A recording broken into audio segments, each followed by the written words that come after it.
وہ شخصیت موجود ہیں جنہوں نے پورے کراچی کو پورے پاکستان کو ہنسایا، لیکن کراچی اس وقت کچھ جیسے سک رہا ہے، جی ہاں، دھواں کچرا.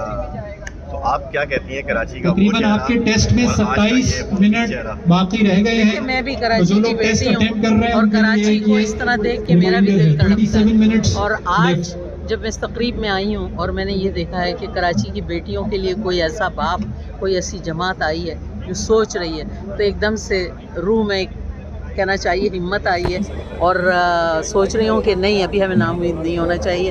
ابھی کچھ لوگ ایسے باقی ہیں کہ جو ہمیں آگے لے جا سکتے ہیں. ہماری آنے والی بیٹیوں کی حفاظت بھی ہوگی، یہ شہر بھی پھر خوبصورت بنے گا اور اس شہر کے لیے بے انتہا اچھا کام ہوگا.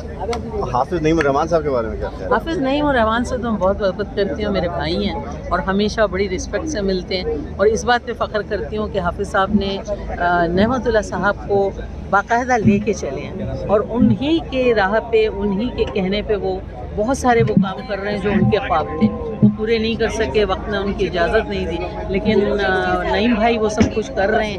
اور اللہ ان کو صحت تندرستی کے ساتھ رکھے اور اسی طرح کامیاب بیٹا رہے پاکستان کے، جو پورے پاکستان کے بارے میں بہت اچھی رائے رکھتے ہیں. اور ہمیں فخر ہوتا ہے کہ ہمارے کراچی کا بیٹا ہے. وہ وقت آئے گا جب کراچی دوبارہ کھل کے لائے گا. سب کھل کے جو لائے گا. بلدیاتی الیکشن آنے والے ہیں اس کے حوالے سے میں نے ابھی بھی کہا ہے نا کہ بلدیہ کے الیکشن میں انشاءاللہ اللہ نے چاہا تو جماعت آئے گی اور اس کا میئر ہوگا تو اور زیادہ کراچی بہت خوبصورت ہوگی. بہت شکریہ آپ کا.